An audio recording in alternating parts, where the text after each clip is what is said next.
Inshuti bakundwa ba Blessed Family, turagarutse muri kiganiro uyu munsi. Tunejerejwe rero no kubana namwe nk'ibisanzwe, kandi dushimye Imana ko duhaye umwanya, irakoze cyane kandi namwe ko ibagejeje kuri iki gihe. Ne Emmanuel rero nk'ibisanzwe ndi kumwe na Betty. Karibu mu kiganiro. Urakoze cyane. Rero tudatinze, reka dutangize isengesho nk'ibisanzwe. Dusenge. Data twese uri mu ijuru, turi imbere yawe muri aka kanya dusaba imbaraga zawe kugira ngo zize zibane natwe mu kiganiro tugiye gutangira muri uyu mwanya. Tugiye kubana n'inshuti zacu, turakwinginze kugira ngo uze uduhe umugisha, uze ubane natwe, uze utwiteho, tuyoboreshe umwuka wawe wera kugira ngo ibyo tuvuga hano hantu bizajye bigirira buri umwe wese umumaro. Kandi Data wa twese ujye utugira inama tuzumvire kandi zitugirira umumaro. Ibyo byose tuzi neza yuko uri Imana ibidushoboza, mu izina ry'Umwami wacu Yesu Kristo, amen. Turakomeje rero n'ibiganiro byacu ku muryango. Nkuko twababwiye, tugira ibiganiro by'umuryango, tugira ikiganiro kubera iki, turifuza no kujya dukora ikiganiro cy'umutumirwa, tubisubiramo. Abakunzi bacu muri hehe ko mutatubwira ngo tuganire, tubera abatumirwa. Turabakanguye rero kugira ngo n'icyo kiganiro nacyo tuzabashe kugitangiza nk'ubisanzwe. Nkuko tubikora buri gihe, tugira ijambo ry'umunsi dusangiza inshuti zacu, kuko ijambo rirahumuriza, ijambo rirafasha, ijambo rirahugura, ijambo ryongera kudusubizamo imbaraga, ryongera kutwereka inzira. Rero reka twakire udufashe muri uwo mwanya mugufi. Murakoze cyane. Turakomeza gushimira abakunzi bacu bakomeje kudukurikira. Uyu mwanya tuba tugiye kujyamo ni umwanya w'ijambo riduhumuriza, riduhugura. Ni naryo uyu munsi twateguye, ijambo ritwibutsa yuko tugomba gukomeza gushishikara, tugakomeza tukumva iby'iri jambo ry'Imana, duhugurana nk'abantu bamenye Imana, bamenye Yesu Kristo. Reka tudatinze twinjire muri iryo jambo. Turasoma muri Timoteyo wa 2 igice cya 4. Turasoma umurongo wa 1 kugeza kwa 5. Mwihangane ni birebire, ariko ndashaka kugira ngo tubyumve, kubera yuko haba hari impamvu iryo jambo ariryo riba riteguwe kuri uyu munsi. Haranditse ngo, ndagutongerera mu maso y'Imana no mu ya Kristo Yesu, uzaciraho iteka abazima n'abapfuye, ubwo azaboneka aje kwima ingoma ye. Ubwiriza abantu ijambo ry'Imana, ugira umwete mu gihe gigukwiriye no mu kitagukwiriye. Uhane, uteshe, uhugure, ufite kwihangana kose no kwigisha. Kuko igihe kizaza batazihanganira inyigisho nzima, ahubwo kuko amatwi yabo azaba abarya yifuza kumva banezeza, bazigwiriza abigisha bahuje n'irari ryabo. Kandi baziziba amatwi ngo batumve ukuri, bazayoba bakurikize imigambi y'ibinyoma. Ariko woweho wirinde muri byose, wemere kurengana, ukore umurimo w'umubwirizabutumwa bwiza, usohoze umurimo wawe wo kugabura iby'Imana. Amen. Amen. Ahangaha nubwo ari 50 yose, ariko nta n'ikintu numva mfite cyo gusobanuraho, kuko ibintu byose birasobanutse. Ahangaha Bibiliya irongera itwibutsa yuko tugomba guhugurana, tugomba gutesha ibintu bidafite umumaro, tugomba ibyo bintu byose ibyatugeraho byose tugomba kwihangana, ibyatugeraho byose tugomba gukomeza guhugurana mu ijambo ry'Imana. Bakatubwira yuko igihe kizagera inyigisho nzima ntabwo bazazemera. Nk'urugero, ibintu by'Imana uzarebe no kuri iri koranabuhanga tuba turiho, iyo ari ibintu bigendanye n'iby'Imana, ibintu by'ijambo ry'Imana, nta muntu uba ubyitayeho. ariko shiraho ibintu byo kuvuga ubusambanyi, shiraho ibintu byo kuvuga ngo kanaka yakubise runaka yagize gute, abantu barabireba ari abantu 1500. Ariko ijambo ry'Imana riza guhugura, riza kukubwira ati mwana wanjye ndakubwira ngo va mu byaha ukizwe usange wemere Yesu Kristo nk'umwami n'umukiza. Ibyo bintu uzabirebe, uzakora na risisi yawe ku giti cyawe, uzasanga nta hantu ububona nta kintu bibwiye abantu bari muri iyi si. Ariko ibintu ibyo byose bindi bitandukanye abantu barabyirukanyira kubireba. Ariho ahangaha rero binavuga ngo n'abantu bamenye Yesu Kristo noneho basigaye barabivuyemo, basigaye nabo barataye umurongo, bashaka kwirukanka kuri biriya nabyo bidafite umumaro. Rero twakabaye tugira ngo ahangaha ijambo riratubwiye ngo dukomeze tugire umwete, tuba abantu benshi bagira umwete. Abantu bashobora kukwanga kukubwiriza ijambo ry'Imana, abantu bashobora kukwanga guhugura abantu bashobora kukwanga kuvugira Imana. Ariko ahangaha baravuze ngo ugire umwete wo kwihangana, ngo wirinde muri byose, ngo umenye kurengana, ukore umurimo w'umubwiriza butumwa. Tugomba kugumaho uwo murimo, nubwo abantu bazakurikira ari umuntu umwe wenyine, nubwo abantu bakurikira ari babiri, ibyo ngibyo ntabwo tugomba gucika intege, kubera yuko ibi ngibi nibyo twahamagariwe na Yesu Kristo. Yaravuze abantu bazabanga, bazishimira ngo inyigisho z'ibinyoma, za zindi za nyigisho zibahanurira ibintu by'ibinyoma bitanariho. Ibyo ngibyo nibyo abantu bazakunda. Ibintu by'ukuri ntabwo baba babyitayeho kuko ntibibanezeza. Ibyo ngibyo bazashaka inyigisho zabo zibanezeza ku giti cyabo, kubera yuko ari byo bishimira, ari byo bashaka, ariko mu by'ukuri nta kuri kurimo.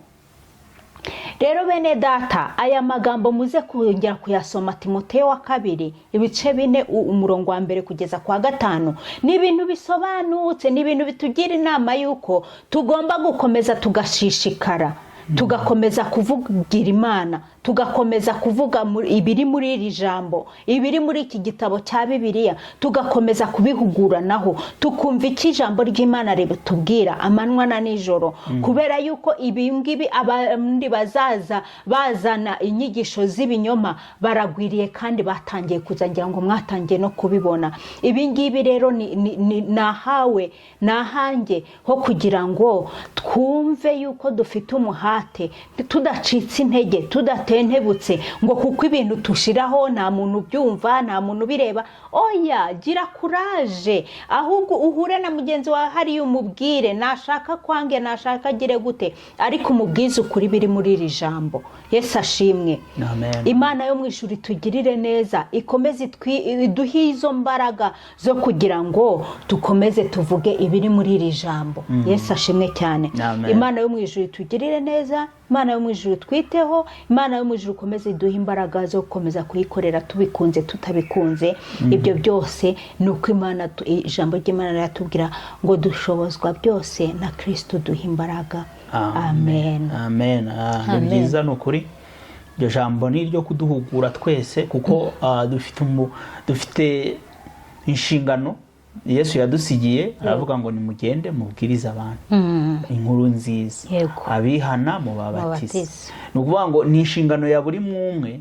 Twebwe niba dushobora, nk'uko babivuze, dushobora gushiraho umugambi wo kuvuga ati tuzabikora kuri internet kuko harahurira abantu benshi, tubishyireho. Ntitugomba gucika intege nk'uko wabivuze ngo kuko umwanditsi wandikiye Timoteyo yaramubwiye ngo ugire umwete mu gihe gikwiriye no mu gihe kidakwiriye. Hari ibihe biba bikwiriye, hari ibihe uba umeze neza, hari ibihe uba ufite umwanya, hari ibihe uba uguwe neza, hari ibihe uba wumva uri mu gihe cyiza, ariko hari n'ibihe uba utendebukiwe, hari ibihe uba utabona umwanya uhagije wo kuba wakora ibintu, ariko ntabwo ari excuse.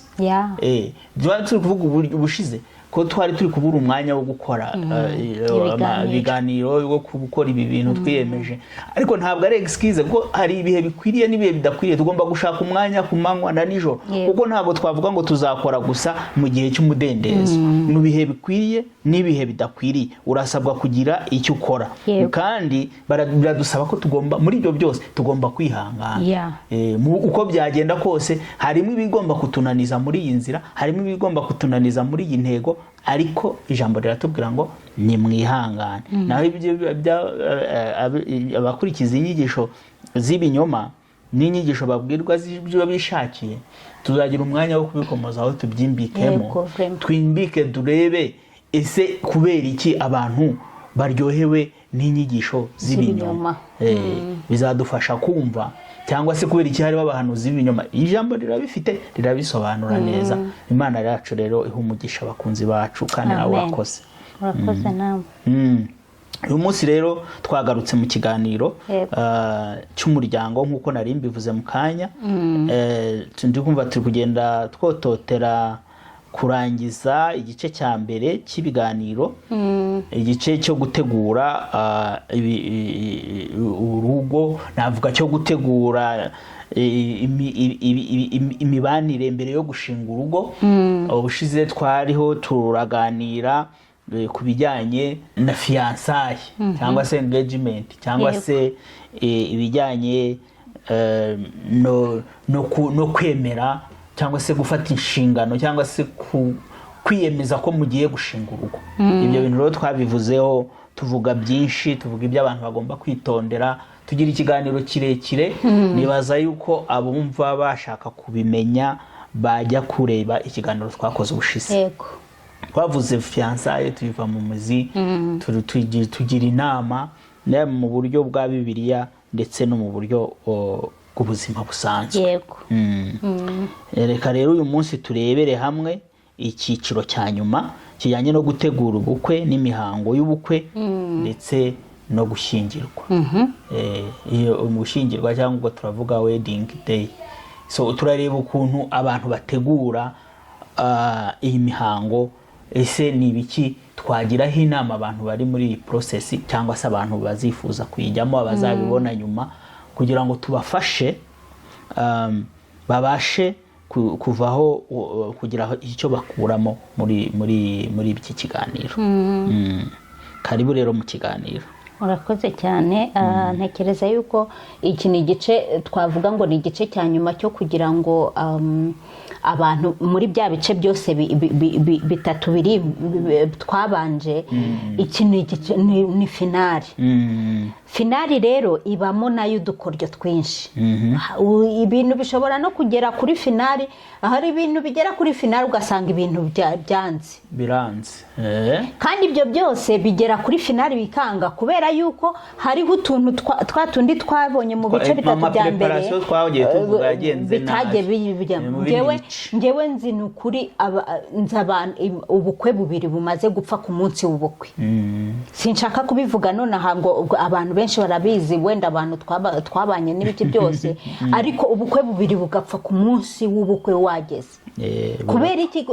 Iyo ugenze ukabiva mu mizi uko byagenze, usanga ari muri bya bice bitatu bya bintu byose twagiye tuvuga, kwa kuganira, kwa kubwizanya ukuri, ibintu ugasanga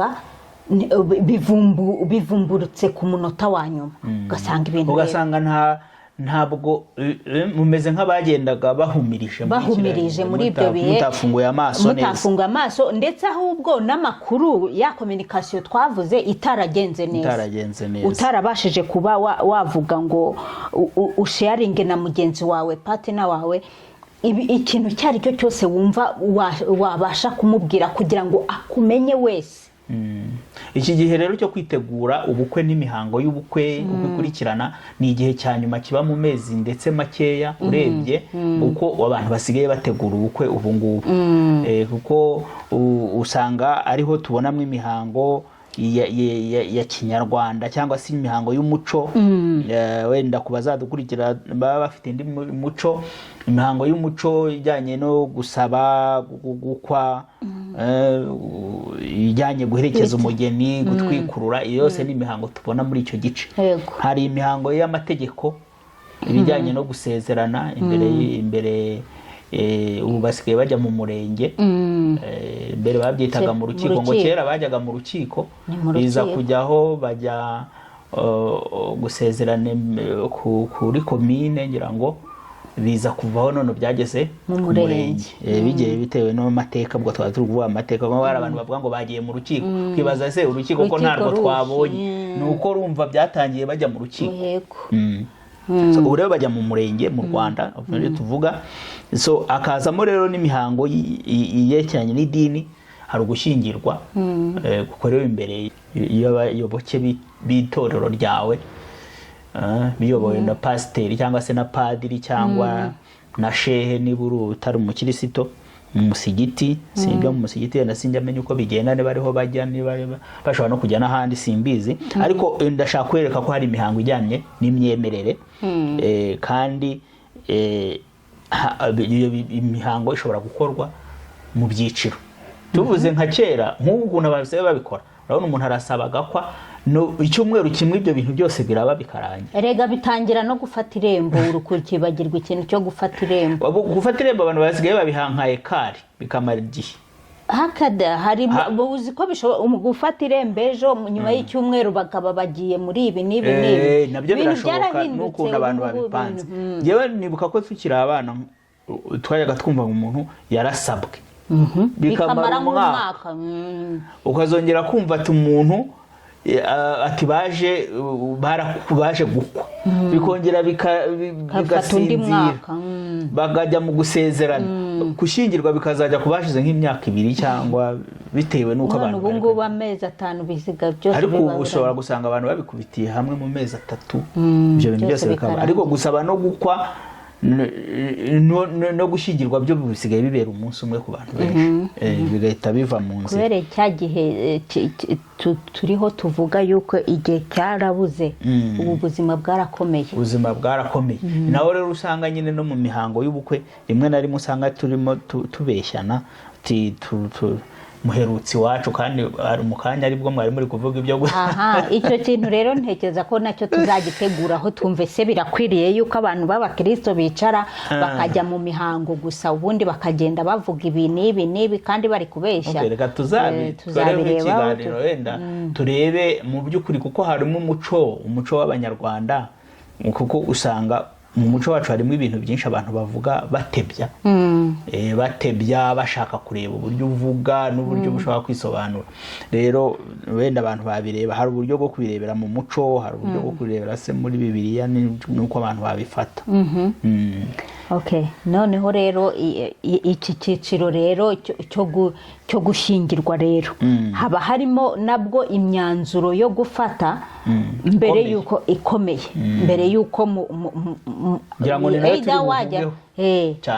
wajya gusabwa cyangwa gusaba kujya mu rusengero, kujya mu rukiko, uri kuvuga ari byo kujya mu murenge, hari imyanzuro ntakuka.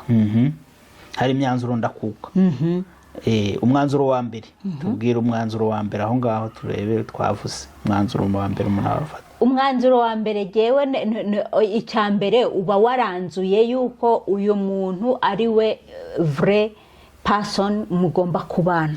Uwo ni umwanzuro wa nyuma ugomba gufata kabisa, ukavuga uti uyu muntu nkurikije ibyo twavuze ubushize mu bya bice byose bitatu, twabibwiye abantu inama mukimenyana ibyo ugomba kureba, kwa sesinga bwa mbere ugahita ushyiraho assessment ya mbere ishobora guscreening umuntu, ukareba niba mukomezanya mu rukundo.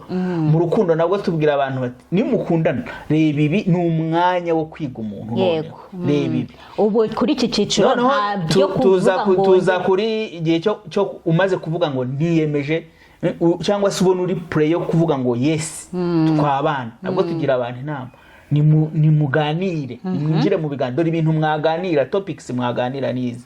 None rero tugeze mu mwanya wo gufata umwanzuro. Umwanzuro wa mbere ni ukuvuga ngo uyu niwe mu mutima wawe, are you convinced? Uyu niwe koko Emmanuel, wowe nkwemeye nka Betty yuko ari wowe tugiye kubana mu buzima bwose.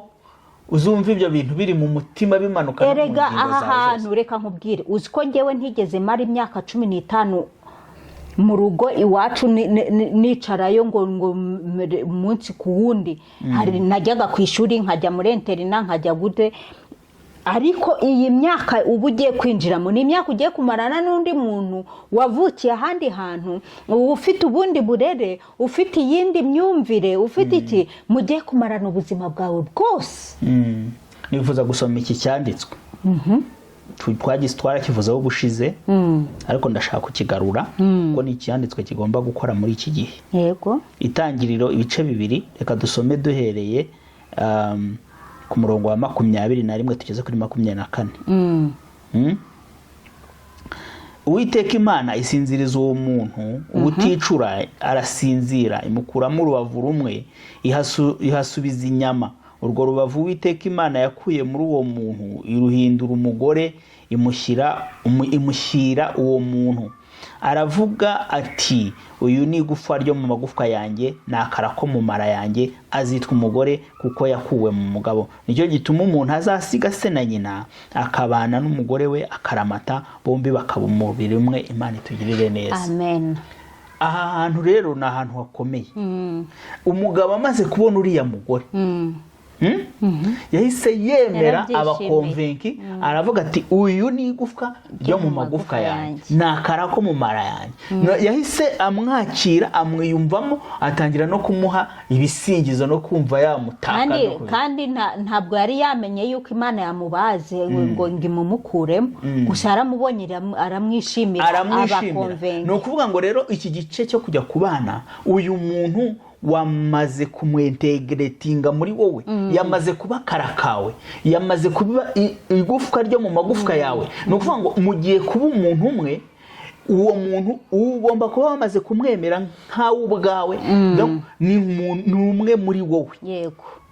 Aho bibera amapranka rero, babandi bakora amapranka bakavuga ati, ngewe uyu muntu aho abatarabyumva yuko ari uwe, nuko ahaba hari ibindi bintu amukeneyeho bijyanye n'irari ryiwe, akavuga ati maybe bya bindi twavuze byo gushaka amaviza n'ibiki byose, ibyo ngibyo nta hantu biba birahurira yuko umuntu yiyumvishemo uwundi, ahubwo akavuga ati, kubera yuko mfite ikintu ntagetinga muri uyu muntu, niyo mpamvu ngiye kwemera yuko dusezerana, tukagira gutya na gutya na gutya. Ibyo rero nyine ni bya bindi twavuze bitubaka. Kandi mu by'ukuri ibi bintu turabibona cyane. Mperutse kubona ikiganiro, ngira ngo ni ku Isimbi, cy'umukobwa vrema babeshye, umuntu yaramubeshya kandi yitwa ngo abeshywe n'umuntu ukijijwe. Reka ntabwo ukizwa, ashaka wababeshya ko akijijwe, ntabwo uwo muntu aba akijijwe. So rero aho kuri icyo kintu wari uvuze bwa mbere cyo kuvuga ngo uyu niwe karako mu mara yawe, niwe wumva uri kumwiyumvamo. Bese urahumeka ukumva, sinzi uko nabivuga, uramuhumeka, uramwumva. Naho hari umuntu warerewe hirya, niyo mpamvu ngo muzasiga so na nyoko. Ni ukuvuga ngo ni umuntu uvuye ahandi, avuye mu yindi mimerere nk'uko wabivuze, ariko araje, wamaze kumwintegratinga mu mutima, ndetse ubona yuko umuntu aza mu buzima bwawe akaruta n'abo muvukana. Yes. Ni ibintu Imana yakoze udashobora gusobanura. Niyo mpamvu yavuze ngo mu bumwe. Tekereza yuko hari ikintu udashobora guha mushiki wawe ukagiha umugore wawe. Yego.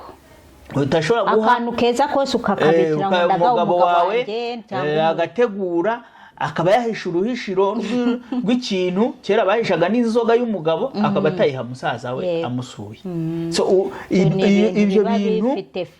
ibyo bintu unadashobora gusobanukirwa. Ni ibintu iyo connection Imana yashyizeho kuvuga ngo mube umwe. Mube umwe. Icyo rero mbese uwo muntu nk'uko wari ubivuze, kugira ngo wanzure ko mugiye kujya mu murenge, bagiye kugusaba cyangwa ugiye kumusaba, iki kintu mu mutima uri 100% yuko ari we nyakuri. Iyo ni umwanzuro wa nyuma ugomba gufata, mu myanzuro ya mbere kandi igomba gufatwa kugira ngo winjire muri iki gice. Uvuga uti, ngiye gushyingirwa, ngiye mu murenge, bagiye gusaba, bagiye gukwa. Aho ngaho nta magaruriro abakirimo.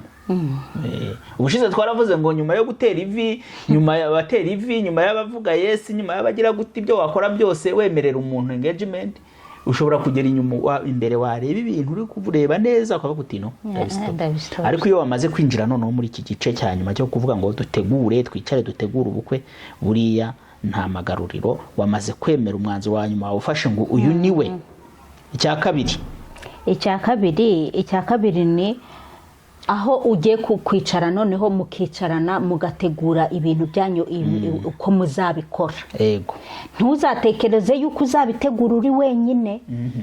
Oya, ni ku mpande ebyiri ndetse mukimvolvinga mukatuma bijyamo n'inshuti zanyu n'ababyeyi n'abavandimwe ba hafi. Niba kuko ibi bintu ntabwo bikeneye abantu. Buriya ubukwe niba ugiye gutegura ugiye kwinjira mu bukwe bukeneye abantu, ntabwo bikeneye amafaranga gusa. Ushobora kuba ufite amafaranga ariko ntubone abantu, bwa bukwe bwawe bwagenda gute? Abantu bagomba kumva ko STEM projet ni projet, c'est project. Ni ukuvuga ngo muri projet haba hakenewe resources, haba hari amafaranga, haba hari n'abantu, hagomba kuba time, hagomba kubaho igihe iyo projet izakorerwa ikarangira.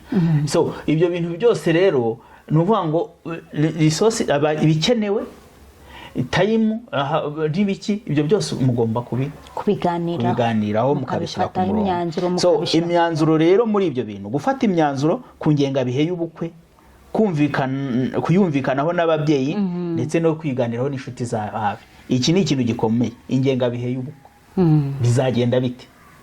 Renda tuvuge ko mwafashe irembo yenda byarangiye, cyangwa se mushobora kuba mutararifata, iyo mihango yose mushaka kuyikombanira hamwe, mugomba kwicara mukavuga ngo mukabitegura byose mukabishyira, kuko muzahita munashaka no mu invitation n'ibiki. Ibyo byose rero bigomba muricara mukabipanga, kuba byapanzwe mukumvikana ku ngengabihe y'ubukwe. Yego. Mukavuga ngo ubu bukwe bwacu bigomba kugenda gutya, amatariki ibi nibi bizaba.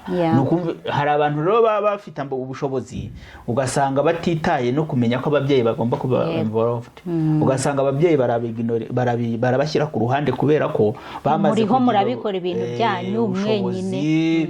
Ariko burya ni ngombwa ko ababyeyi niba ufite amahirwe yo kubagira ubashyira mu kabwira uti ese amatariki bashaka muboneka, ese murabona ari byo, bashaka kubwira bati hoya urabyihutishije, wenda dufite ubundi bukwe mu muryango kwa bakanu nyogosenge kwa bande gutyo, reka tubipange gutya. So ni ukuvuga ngo rero ubukwe si ubwawe wenyine, upangane n'abantu bawe, umuryango ndetse n'inshuti za hafi, rimwe na rimwe uzemvuruvinge mu ngengabihe.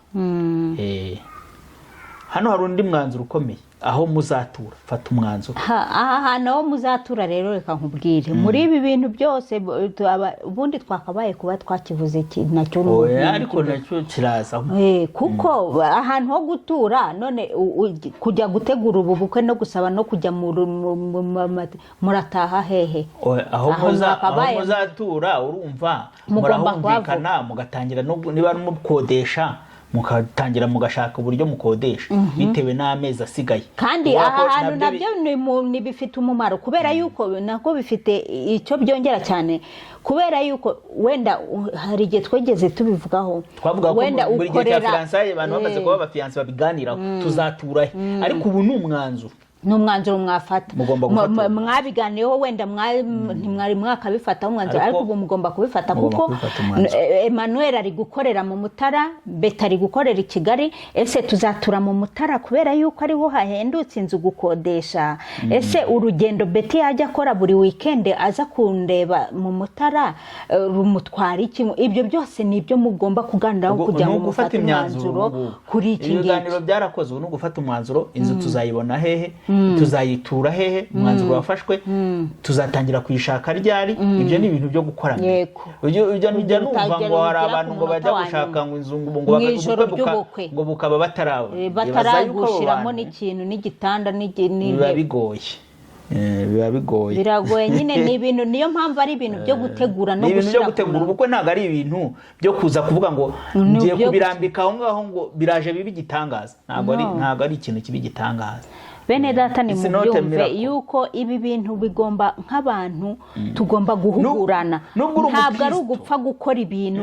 Turizera Yesu, Imana yarakubwiye ngo izagukorera ubukwe, ariko ntabwo izagukorera ubukwe Imana nayifasha bifashije. Ntabwo izagukorera ubukwe ngo wowe ugende wicare hariya ngo ku munota wa nyuma ngo izabikora. No, hari ubuhamya njya numva vraiment mu bakristo, hakaba nkaho hari ahantu nca akarongo nkavuga nti nk'abakristo ntitwakaba twakabaye dukora gutya. Yes, wagize amahirwe Imana iragutabara muri ubwo buryo, ariko twakabaye tujya twicara tukanahugurana tukabipanga. Wibaza abantu bari mu bukwe bwawe batazi aho bari bukwerekeze, urumva nabo utabashizeho umutwaro. Mu by'ukuri umuntu rero yaza gutanga ubwo buhamya, mu by'ukuri nta muntu dukondana, ariko ugasanga umuntu ari kubuha abantu kandi harimo urubyiruko, ntanababwira ati rwose byarangoye, mwebwe nimujya kubigira gutya muzabigenze gutya, ahubwo akababwira ati hoya njyewe narabiretse byose Imana igende. Kandi abantu baragowe muri ubwo barahangayitse, harimo abagiye baterateranya bakabura nuko babigenza, hari naho bigera bikananirana burundu, ugasanga umuntu bageze mu nzu bicaye nta naho kwicara hahari, babuze n'umusaza. Ni inshuro zingahe twabibonye twebwe se. Ariko umuntu ukabona ni nkawe yabigiyemo yizeye gusa ngo abantu bazabikora ngo ndabwiriza hano nyiragutya ngo baranzi ngo oya, bipange, fata umwanya utuntu duke, kuko aho ngaho duhugura abantu n'Imana. Uzi ko yabwiye Imana iganira na Musa arayibwira ati njye ntabwo nzi kuvuga. Iramubwira ati hoya, si ikibazo cyo kuvuga, icyo ndagikuraho nguhaye Aroni ajya avuga. Iramubwira ati ufite iki?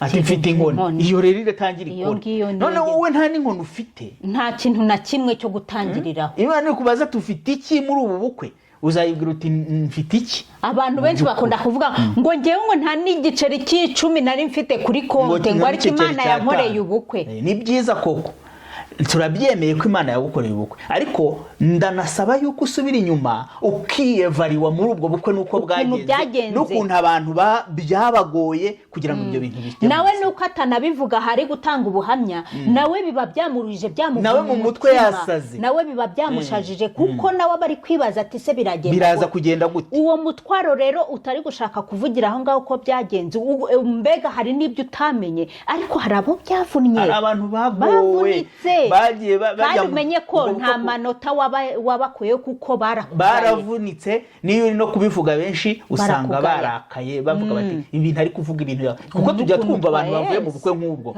Erega twabanye n'abantu b'inzego zose, ari aboroheje n'abazizamuye, usanga abantu bavuye muri ubwo bukwe bose barakaye bari kwicira kuraho.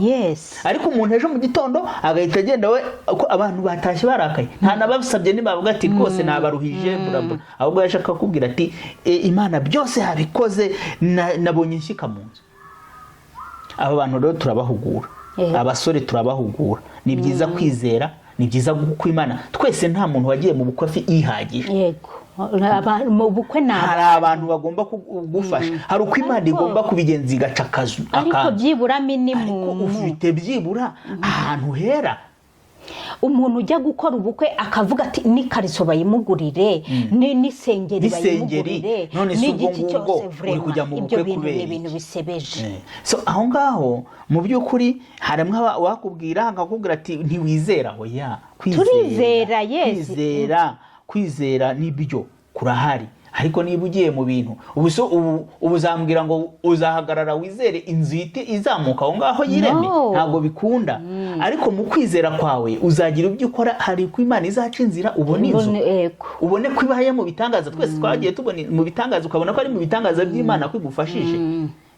Ntubyirate, ariko mu by'ukuri tugomba kugira ibintu tuganiraho, tukabwira abantu kuri. Turabizi ko kuri kurababaza, kuraryana, ariko tubwirisha abantu kuri. So hari indi myanzuro rero, gufata imyanzuro ku itorero muzasezeraniramo no kumenya ibikenewe, ni ibintu abantu bagomba twanabonye ko hari abantu bashobora kuba bari no kufiyansanya, bari mu matorero atandukanye, ugasanga rimwe na rimwe biranagoranye no mu miryango n'iki byose. Rero mwe babiri mugomba gufata ibyemezo, mukavuga muti ni hehe tuzajyana ubuzima bwacu bw'umwuka. Ko ni ikintu gikomeye abantu bategura ubukwe bagomba gufataho umwanzuro wa nyuma. Dushishikariza abantu aha ngaha yuko ari ibintu bikunze bene data mufata inzira y'aho mugiye kujya gutangiriza urugo rwanyu babaha umugisha ariko munahagume mwembi nibyo twatangiye mubana ahantu mwese umwe ntazamuke burire undi ngo amanuke pfiriya mumvikane ku hantu mushobora guhuriza hakabubakira roho kuko birarema umuryango bituma abantu bataba mu kajagari mu buryo bw'imyemerere.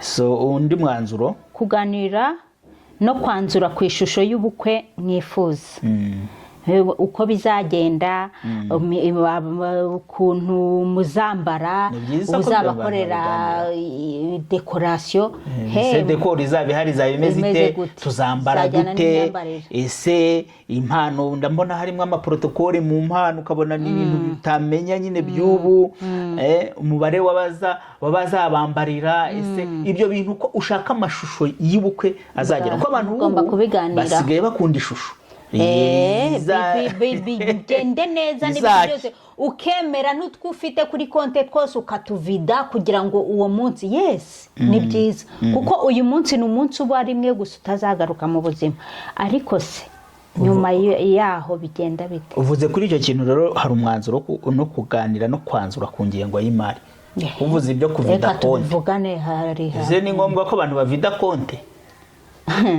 Bene data nimushaka aha hantu muhumve kandi muhaca akarongo kuko ibi bintu mugiye kwanzura ngo ndashaka dekorasiyo ya miliyoni 5 nta kibazo ndashaka dekorasiyo nurangiza utekerezaho amafaranga uri kuyakura maybe wafashe credit cyangwa se ufite savings wakoze warundanyije udufaranga ariko se ni ngombwa yuko wihanika cyane ngo kuko nabonye ngo mukantuza yakoze ibintu bimeze gutya ngo reka njyewe ndashaka ngo twariganye ngo kandi ngo ntandusha n'akazi keza ngo ngomba kumwereka yuko njyewe mbese ugashaka kugaragaraza yuko nurangiza ukore wihanike cyane.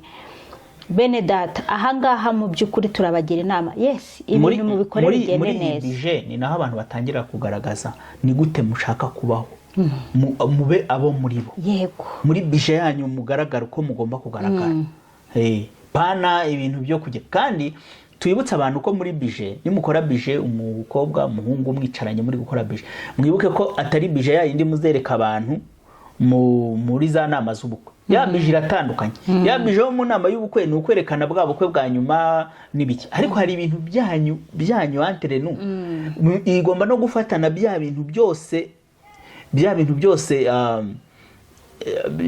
ndavuga guhera muri ya mihango yose igafata ya mihango yose kuva mutangira mu gufata irembo iyo bije igafata ibyo bintu byose kuzarinda ubukwe burangiye mukaba mufite ibintu byanyu kandi nk'uko babivuze si ngombwa ngo bije umuntu ibyo ni inama tubagira umuntu usanga harimo amasogisi usanga harimo iki ujanye bije ngo abantu ngo bakwambike ngo bije ngo abantu bakwambikira umugeni ni uguhugurana mwa bantu nizanira abantu bije ituma ubukwe bugira yindi yo kuganiraho ntabwo ari byo nguzanira abantu ngo amasogisi uje mu bukwe zanira abantu ibintu byo kwakira abantu byo kugira ibintu bizaba rusange aho kubazanira ngo n'amasogisi yawe ngo bamenye na kado uzatanga ngo ari ngo bajye no kuyidiskita ariko baradiskita kuri kado gute ko kado bundi ni impano ubugomba gutanga nta nubwo ibigomba kumenyekana mu kado yawe ngere nta bintu najyaga ndiskita turi mu nama z'ubukwe bakatse kati wowe kuzana ubufilozofe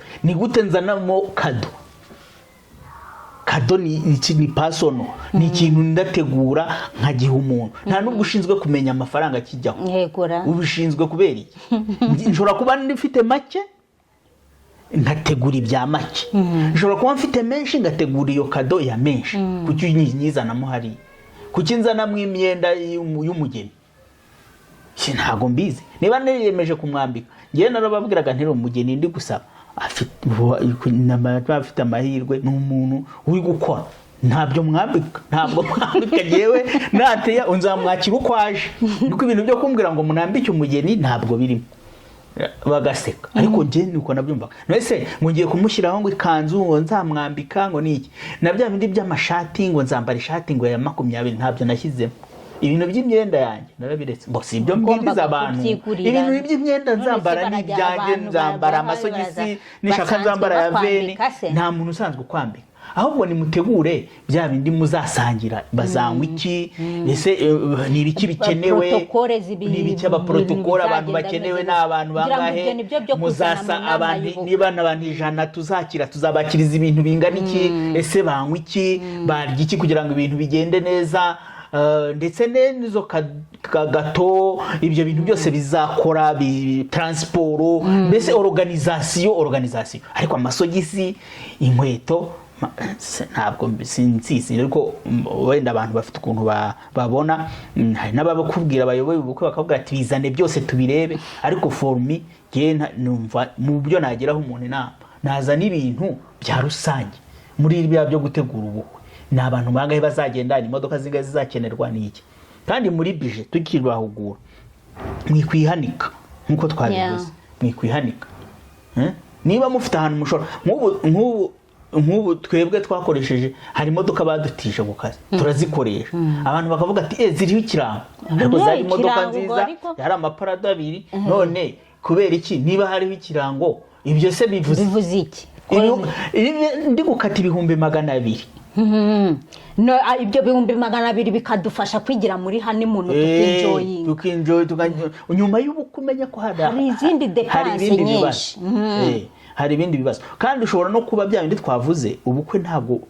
kuba bushoboye ntabwo uri gukata amakosti uvuga uti hano na hano abashobora kugutwerera yenda ntibikunze none no ujye kwihanika nugendere bitewe nuko uhagaze mu ruko imbaraga zawe zingana wibona ibintu ngo nk'ubwo n'izo modoka ngo zipfusha ubusa ngo kubera yuko ngo ziriho rogo ubwo abambwiraga ngo ziriho rogo kubaho rogo bivuze iki kubaho rogo byatumye umuntu aticara ngo zigende n'amapinane nk'iz'abandi zigenda cyangwa zigenda zigatuma mukererwa kugera aho mugomba kugera oya urumva ni burya na abantu babiri hari igihe wowe ushobora nuko nagize n'amahirwe ariko nawe ukaba ufite imyumvire nk'iyo mfite dushobora kubiganira tukabyumvira numva imyanzuro nyine ni ukikora tukumva igifite umumaro ni ikihe hari wa mugani wawe hari umukobwa ushobora kuvuga ati no we ngewe ngomba kugenda muri Range Rover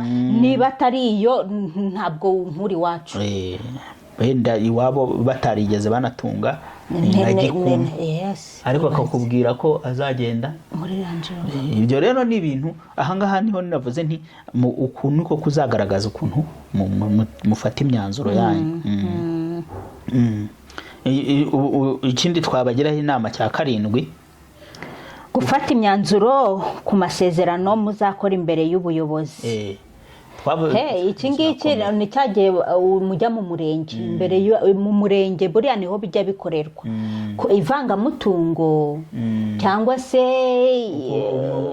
bavuga hari kuvanga umutungo bisesuye bya byo kuvuga ati mwazahita agira senkani waba ari ibyo uzanye yaba ntacyo nzanye senkani purusa tujimara gushyiraho umukono ibyawe byose bise bizaho kuri 50% rero hakaba no kuvanga umutungo muhahana kuvuga ngo ibyo muzahahana mukandukuza ibyo mufite mbere yuko mubana ibyo muzabana hari n'abavangura burase haryo ubwo barabyandika mbere yuko bashyira none se wabibwirwa niki none oya ni ukuvuga ngo ntekereza ko you are not interested kumenya ibyanjye mfite ntabwo ninjiye mu itegeko neza ariko hagomba kuba hamenyekana ibyo bintu igihe byabonekeye iyo nzu yari yaryari iyo modoka yari yaryari niba ari ikintu cyose kiri imbere ya mariage ubwo ntabwo umugenzi wawe agifite uruhare rero abantu benshi bajya bagera hariya bataraganira batarafata umwanzuro ubwo usanga abantu mu rukiko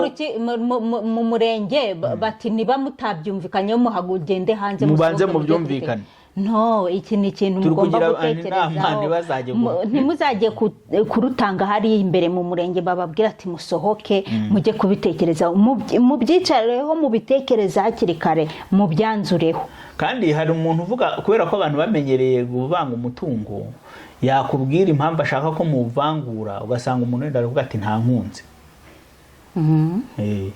Ariko ibaze nk'ubu umuntu akubwira ati ngiye mfite amadeni ya miliyari kandi noneho wanareba umutungo afite ukavuga nyamara wavuga uti ndagukunda ariko tuwuvangure, vuga ko ukumva ko harimo ikibazo ariko avuze ati mfite miliyari hoya tuvange. So nibaza ko abantu bagomba kubitekerezaho. Nkatwe amahirwe yacu nta bintu twezi twari tuzanye ngira ngo umushahara dukorera ku kwezi tukawuvanga hari ibindi byinshi itangaza byinshi. 8 w'isambu ni ibintu biraho. So iyo ni umwanzuro kugira ngo mutazahurira imbere y'urukiko mu murenge mutangire mu bayoberi. Inama ya 8 kwanzura ku bantu bazabaherekeza, bazabagaragira mu mihango y'ubukwe. Iki ni ikintu nabwo dushaka kubwira abantu bajya kubaka urugo b'abajene, mwitonde mutekereze cyane cyane uhitamo abantu ba pare ba marene. Ibyo ni ibintu abantu bagomba kwitondemo kugira ngo mu by'ukuri ntitube bo gutoragura gusa no gushaka amafoto. Kera ba marene babaga, impamvu babyita ba marene, uzi ko kera umuntu yakubatirishaga mu gaturika yaragukurikiranaga gukomezwa, akaba ari guhagararira nyine no gushyingirwa akazaguhagararira nka pare cyangwa marene. Ariko ubu ngubu nabo mu gaturika nyina ngo nta muntu ugira ngo ubakurikize. Reka dababo bagera gushyingirwa harabaye abakecuru. Hari bita garçon d'honneur.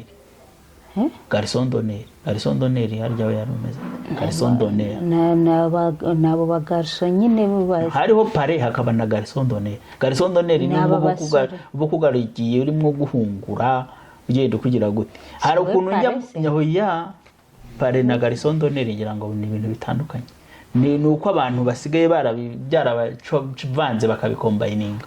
Ariko ubundi ahantu habaga abapare bundi nkurikije systeme ya Katolika uko ndi kuyumva muri ngewe, nuko pare wakubatiza umwe wahereye mu bibatizwa yashobora no kujya gushyingirwa n'umuntu w'umusaza n'ibyo bintu by'intuza, ariko akaba araho akasinya nka pare. Nibaza ko ariko akaba na garçon d'honneur. Garçon d'honneur rero wundi wo kuguhungura wo kugira ngo ni garçon d'honneur nyine mwegerana. Naho babandi abandi nyine bagaragiye nyine. Urabona uko iminsi za bagiye babigira byinshi, hakazamo 5 ndakagira 6, mbese ni style. Ariko ahangaye cyo dushaka kuvuga cyane cyane kubahitamo abapare ku by'ubu, murebe abantu bashaka kuzabafasha n'imbere, murebe kure.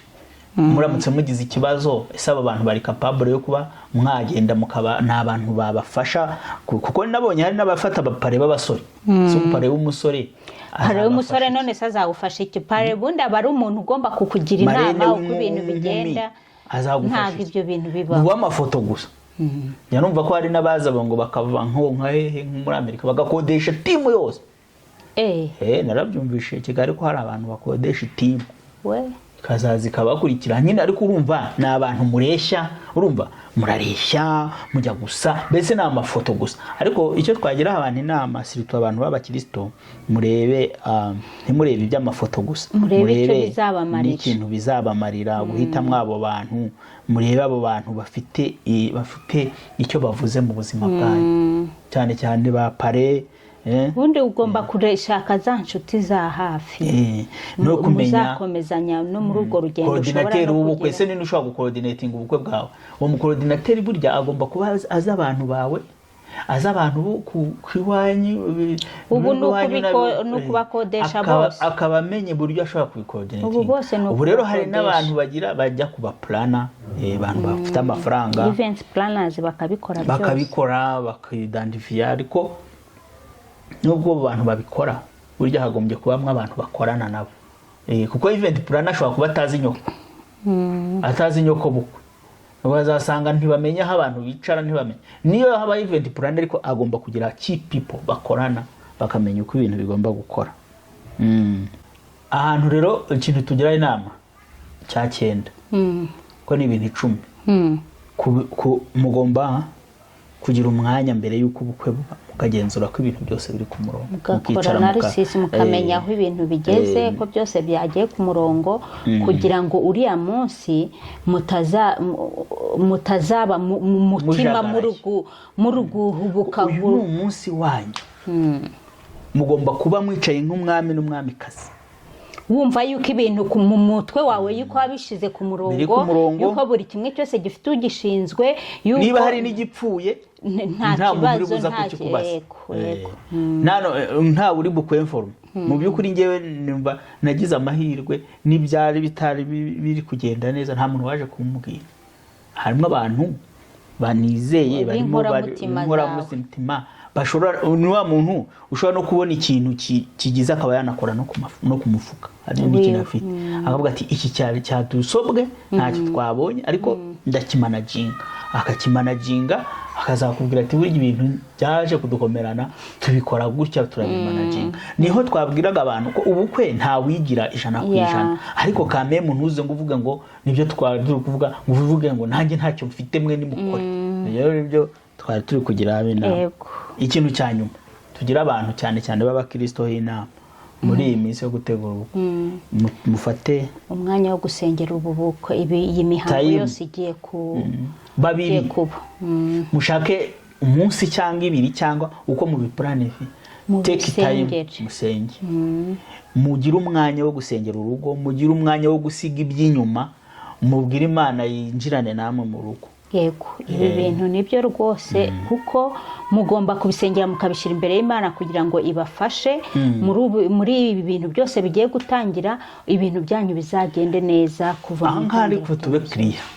Ni ugusenga, ntabwo ari uko n'ubundi gusenga, ujya kuryama ugasenga, ujya mu materaniro, ni ugufata umwanya mwebwe babiri time, mukayidedicate, mukavuga ngo uyu mwanya tuwuhariye kujya gusengera mbere y'uko buba n'igihe gitoya rwose, mugasengera ubukwe bwanyu, kugira ngo bubu bukwe Imana izinjiramo ikaba umugisha, ndetse mugasengera n'urwo rugo mugiye kujyamo, mugakiriyaringa ibintu iby'inyuma, mugati Imana iby'inyuma ubyibagiro. Murabizi yuko mu gutegura ubukwe haba harimo ibintu byinshi, haba harimo abantu batabyishimiye, haba harimo abantu bashaka ko bipfa, haba harimo ibintu bitandukanye, ariko muricara mugasenga ukabwira Imana ati Imana unkuriyeho inzitizi zose, ni wowe dushyize imbere, ibi bintu nuze utangirane, ni umushinga w'ubukwe, twavuze ko dutigitangira ko ari Imana ariyo yatangiye uyu mushinga. Rero Imana iyo muyigiye imbere mukayinginga irabikora byose neza ku murongo. Nibaza ko ari bitwashaka kuganiriza. Rero ntekereza yuko abantu barabyumvise, kugiye twatangiye ku kiganiro cya mbere tugeze ku kiganiro cya nyuma, ubu ni igihe cyo kugira ngo urugo noneho urwinjiremo. Noneho ubu tugiye kuzinjira mu rugo, sasa bibera mu rugo mbere nyuma yuko umugore n'umugabo bihuje barasezeranye bararangije, noneho sasa mu rugo bigenze bite? Hano naho aba ari urugamba rukomeye bene data. Reka tuzagenda nabwo tubizamukamo iminsi ya mbere abantu bagihura n'ibihe bibazo bashobora kugira. Mujya mubona abantu benshi kuri za TikTok, kuri za Reel, ibintu bajya bakunda gukora utuntu bajokinga bagira bate ati ukwezi kwa mbere abantu babanye, ati umwaka, ati imyaka 2, ukuntu bagenda babijokingamo bimera. Reka ibyo bintu tuzabyinjiremo, hariho ukuri baba bavuga somehow, ariko hari n'ibindi bintu wenda baba babeshya kugira ngo bakabye inkuru. Reka ibyo bintu nabyo tuzakomeze tubigendanemo, tubabwira ngo mukomeze, turahari kugira ngo natwe twubake umuryango, dushyigikire kandi dushyireho umutafari ryacu, mugume mubane natwe, tuzongera ubutaha. Shalom.